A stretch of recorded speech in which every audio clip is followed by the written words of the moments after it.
There you go. There you go. Thank you, sir. There you go. Thank you, sir. There you go. Thank you, sir. There you go.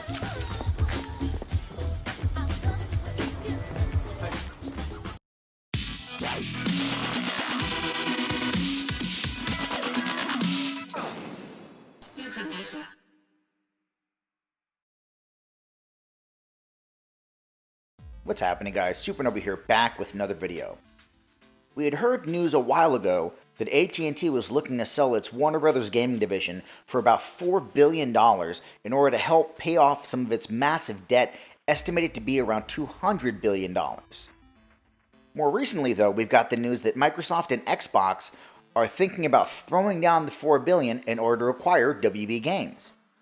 And I've had a lot of you guys ask me to make a video about my thoughts or opinions on this acquisition. So ask and ye shall receive. That's what this video is about today. Now, before I give my thoughts and opinions on the situation, I think it's important that we cover the things that Microsoft and Xbox would actually get if this acquisition were to go through. So throwing down the $4 billion would obviously get Microsoft WB Games, and that includes a handful of developers. Most notably, TT Games, who's better known for the LEGO series, Fifth Cell, who's better known for Scribblenauts, Monolith, who's better known for their Lord of the Rings Shadow of Mordor series, NetherRealm, better known for their Mortal Kombat and Injustice series, and of course, the big one,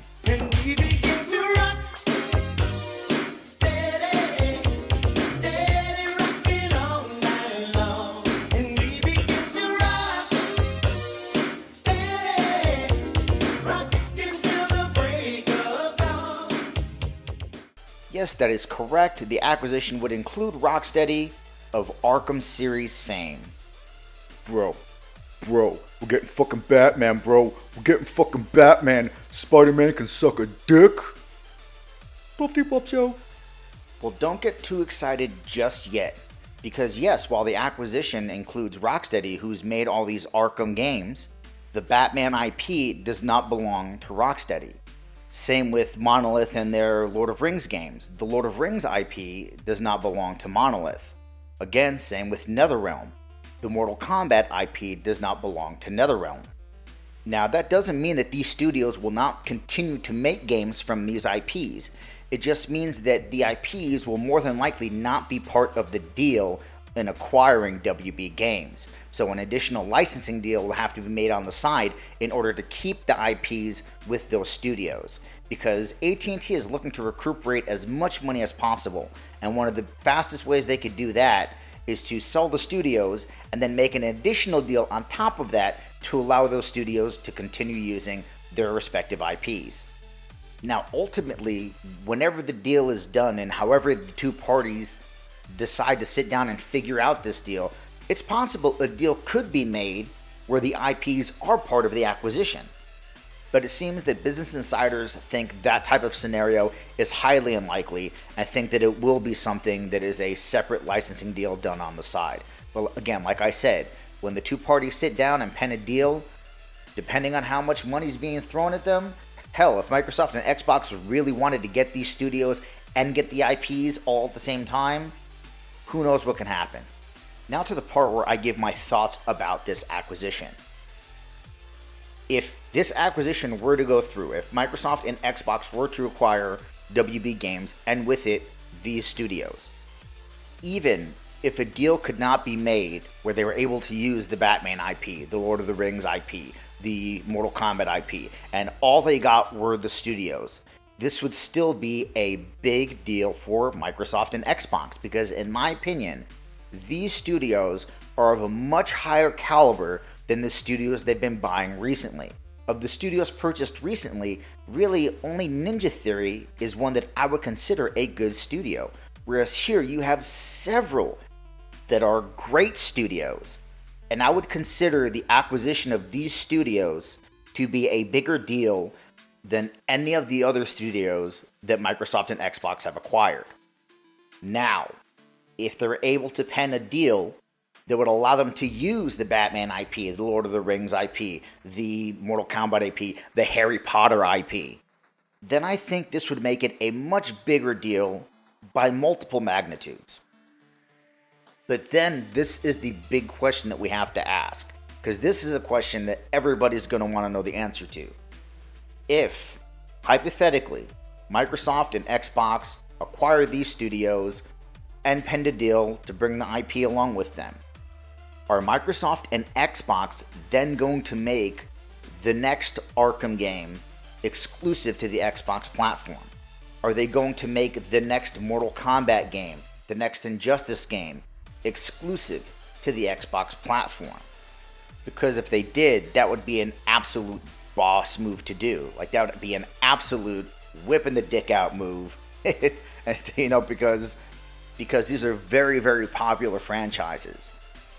If they did that, would it be enough to make people switch over from PlayStation to Xbox? I'm not entirely sure.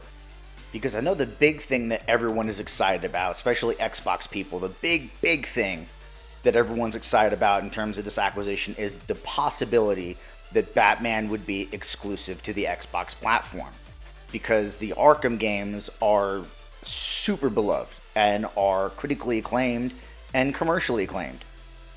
But while the Batman IP and the Batman Arkham games are some of the greatest games ever made and are, like I said, super popular, the fact of the matter is the Spider-Man game on PlayStation 4 is far more popular than any of the Batman games have ever been.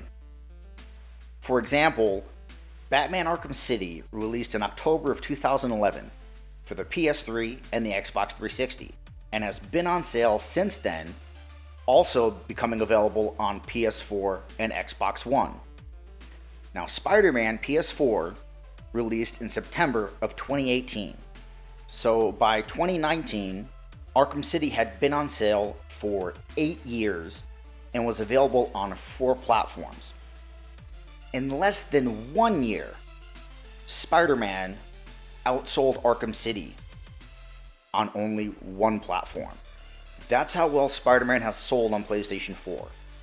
So while, yes, the idea of the Batman IP and the Arkham games being exclusive to Xbox is exciting and is, yes, indeed, a very big deal, we still have to remember that when looking at the two, Batman and Spider-Man, the Spider-Man game on PS4 is far more popular than the Batman games, like I said, have ever been.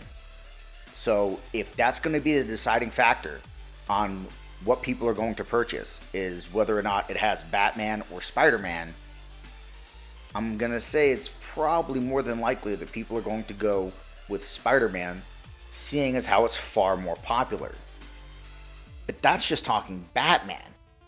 The situation becomes vastly more complicated when you throw in the fact that they could also have Mortal Kombat as an exclusive, the next Lord of the Rings game as an exclusive, a Harry Potter game as an exclusive. The combination of all of that is what makes this acquisition such a big deal. And then there is one other big question that I find myself asking. If Microsoft were to do this, what is the end goal?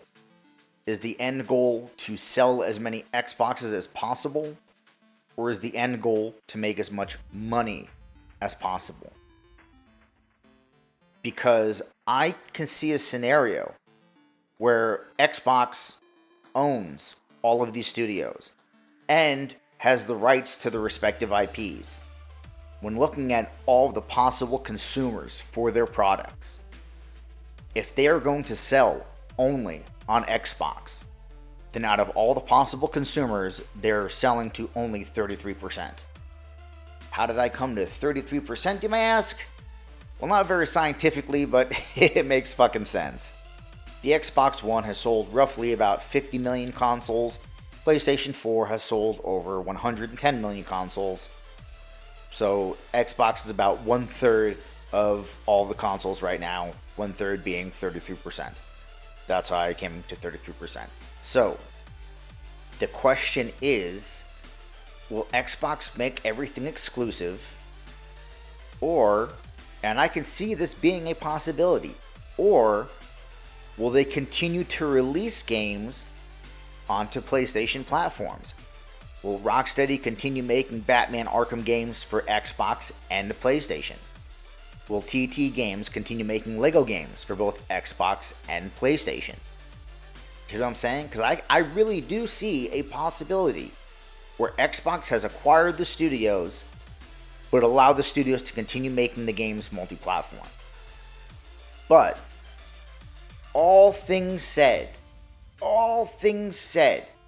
no matter what Xbox does, no matter what situations occur, no matter if the games are exclusive or not exclusive, no matter if they get the studios with or without the IPs, no matter what the deal is, this is a good thing for Xbox.